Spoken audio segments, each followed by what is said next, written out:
This is the story of stress and how your body responds to stress, how your body recovers from it, and then some symptoms of chronic stress. The first thing that happens in your body is that you recognize a stressor. And a stressor is a trigger, something that stresses you out.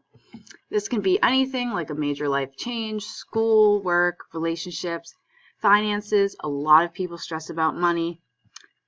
And then here I just included the top 10 stressful life events, so you can see a lot of them deal with relationships, loss of a loved one, job loss. That's another big one. Jobs can be stressful. So for an overview of what is going on in your body, this is basically the fight, flight, or freeze response. So it starts in the brain at an area called the hypothalamus, which sends a message to the sympathetic nervous system, which is going to be the nervous system that hypes you up, gives you energy, so you can either fight, flight, or perhaps freeze. And then after you've encountered the stressful situation and it's over and you are relieved, your parasympathetic nervous system kicks in, and this is what calms you down, allows you to recover, and brings your body back to homeostasis, which is the constant, relaxed state that your body should be at. The hypothalamus is part of the HPA axis, and these are the parts of the HPA axis, what it stands for.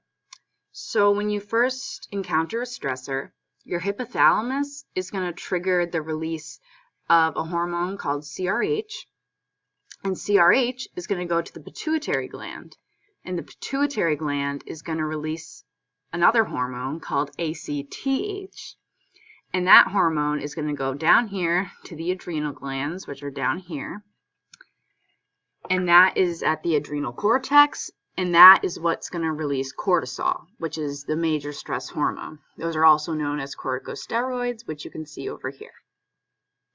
Once you have the stress hormones, these hormones trigger the sympathetic nervous system, which is going to cause a whole bunch of reactions. So it's going to cause your heart to beat faster, like in this monitor here. Your breath is going to speed up, which is why your lungs are going to be yelling help, because they're probably going to get overworked really quick because they're working hard. Your immunity actually decreases. So this is a white blood cell. He's very sad because the stress hormones actually suppress white blood cells and make them less effective. So the white blood cells that usually fight off disease can't do their jobs. Another thing that happens is your digestion slows, and there's also less growth and repair going on in your body when your sympathetic nervous system is activated. After the stressful event has come to an end, you are going to notice that your breathing is going to slow and your heart rate is going to slow, and that's due to your parasympathetic nervous system, which is kind of the recovery system. And this brings your body back to homeostasis, as I mentioned before, which is the constant resting state that you want your body to be in, where it's healthiest, where you're feeling good. Chronic stress is something that can really affect your stress response. So when you are a person that is always stressed out, you're always at this heightened level of getting ready to fight, flight, or freeze. Your stress response is going to become easier to trigger and a lot harder to shut off. So your sympathetic nervous system is going to be going bonkers. This is going to disrupt a lot of your body systems, including your digestive system, possibly your reproductive system. And this makes you more susceptible to things like depression, anxiety, autoimmune diseases, sleep problems, and heart disease.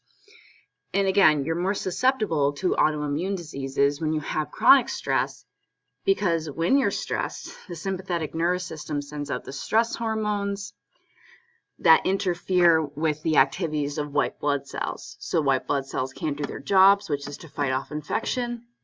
And then you find yourself having decreased immunity. You might develop some autoimmune diseases, which is really scary. So you want to make sure you're always taking care of your body, managing your stress, so you don't end up like this lady over here who has gone completely nuts because she has all these things going on, and all of these things are stressors. And that's scary. So take care of yourselves.